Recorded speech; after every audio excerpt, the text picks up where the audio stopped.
ช็อกโกแลตกับโกโก้อันเดียวกันประมาณนั้นยูราวช็อกโกแลตยังเป็นแบบยุคบุกเบิกอยู่นะคือกับกาแฟหลายปีก่อนแหละที่เปิดห้างมาใหม่มีโอกาสติดลบสูงถ้าเจ้าเกษตรเปิดใจให้สวยนะเขากับพร้อมสบายดีมีชื่อว่าเดชหรือว่าสุทธิเดชบุภาพีเป็นผู้จัดการห้าง Into Coffee ชื่อเต็มๆมัน Into Coffee The Confectioner of Chocolate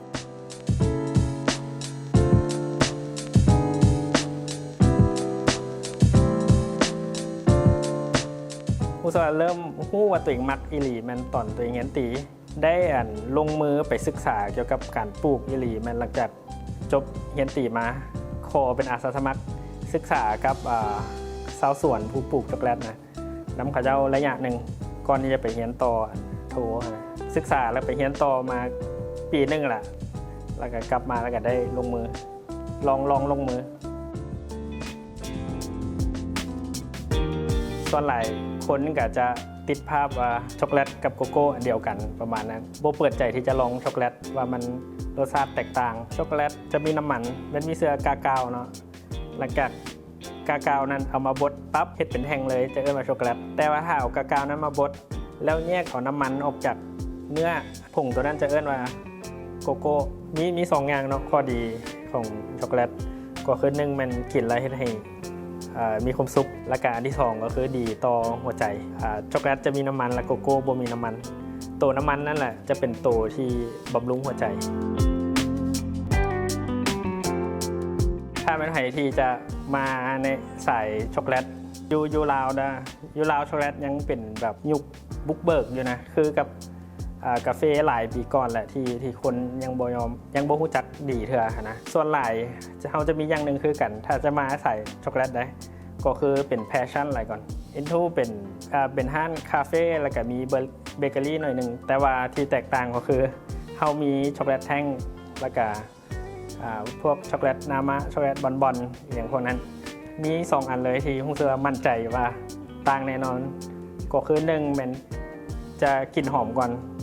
แล้วก็2มันเนื้อจะแน่นก่อนช็อกโกแลตของเจ้าอื่นช่วงแรกๆจะลูกค้าจะเป็นคนต่างประเทศอะไรก่อนส่วนใหญ่เกาหลีเป็นนักท่องเที่ยวที่ผ่านไปผ่านมาประมาณนี้มาช่วงหลังๆนี้คนลาวก็เริ่มลูกค้าคนลาวก็เริ่มหลายขึ้นละเริ่มมาสู่สีกับลูกค้าต่างประเทศละในมุมแบบผู้เริ่มว่าเจอปัญหาอย่างนี้อันทำอิฐเลยก็คือระบบห้างเพราะว่าตอนเวลาเขาเปิดห้างใหม่นะบางครั้งเขาเสียระบบของห้างที่ใหญ่ก่อนมานำไส้กับเขามันก็อาจจะบ่เข้าเปิดห้างมาใหม่มีโอกาสติดลบสูงแล้วก็ต้องมีเงินหมุนเวียนตัวนั้นแล้วก็อันที่3ก็คือการตลาดเพราะเด็กอะมั่นใจคือกับคนอื่นแหละว่าถ้าการตลาดดีก็ขายได้ทุกอย่างนะแล้วก็อันที่4ก็คือแผนรับมือในอนาคตตอนเริ่มใหม่ๆเนาะเด็กเข้าใจแล้วว่าช็อกโกแลตเป็นตลาดใหม่ของเราแล้วเด็ดก็ต้องได้บุกเบิกหรือว่าว่าพยายามแบบสื่อสารกับลูกค้าให้เข้าใจให้ได้ว่าช็อกโกแลตกับโกโก้มันต่างกันนะช่วงแรกๆเปิดมากับผลตอบรับบ่ค่อยดีเทียบใส่แผนที่เราวางไว้ส่วนหลายคนก็จะติดภาพว่าช็อกโกแลตกับโกโก้อันเดียวกันประมาณนั้นก็เลยบ่เปิดใจที่จะลองช็อกโกแลตว่ามันรสชาติแตกต่าง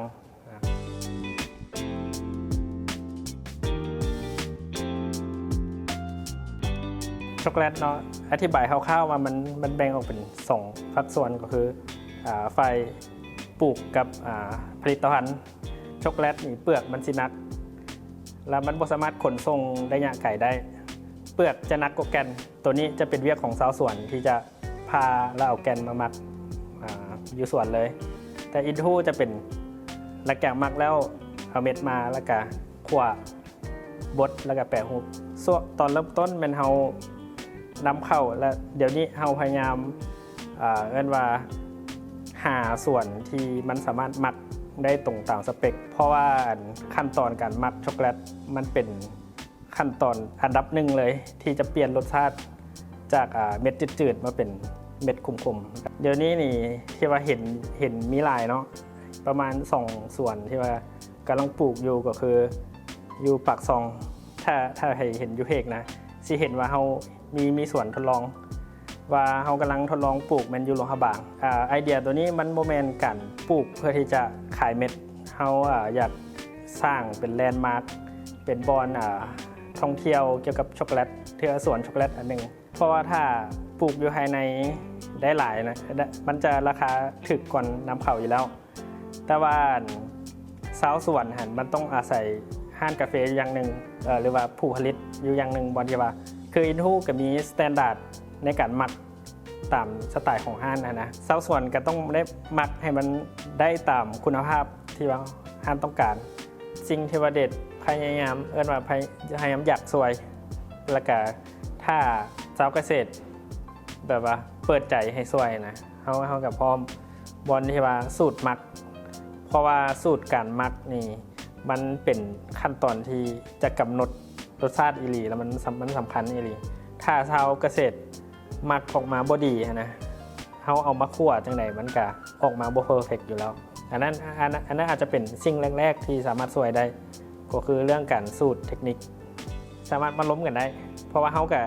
ทางห้างกับอยากซื้อช็อกโกแลตอยู่ลาวอยู่แล้วนะถ้าชาวเกษตรอยากเรียนรู้วิธีหมักเขากับแชร์กันได้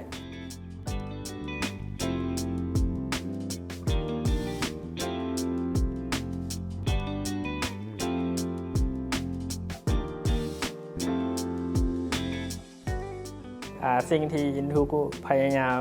เฮ็ดอยู่ปัจจุบันนี้เรื่อยๆมาก็คือมาพยายามแบบบอกกับทุกคนแหละว่าโกโก้กับช็อกโกแลตต่างกันเด้อเป็นช็อกโกแลตแท้สีจะบ่เข้มถ้าเป็นโกโก้สีมันจะเข้มถ้าใครที่แบบบ่เคยลองช็อกโกแลตเตรียมใจเลยว่าช็อกโกแลตส้มเพราะช็อกโกแลตมันก็เป็นเม็ดหมักไหม้นะแล้วเม็ดหมักไหม้มันก็ต้องมีส้มมีหวานสลับกันไปถ้าใครอยากลองช็อกโกแลตสามารถมาลองได้ที่อินทูอยู่บ้านพลศรีนวลเมืองศรีสัตนาคอยู่นครหลวงเบอร์โทรติดต่อมัน96995355หรือว่าไปติดต่อเข้าทาง Facebook กับ TikTok มีชื่อว่า Into Coffee Vientiane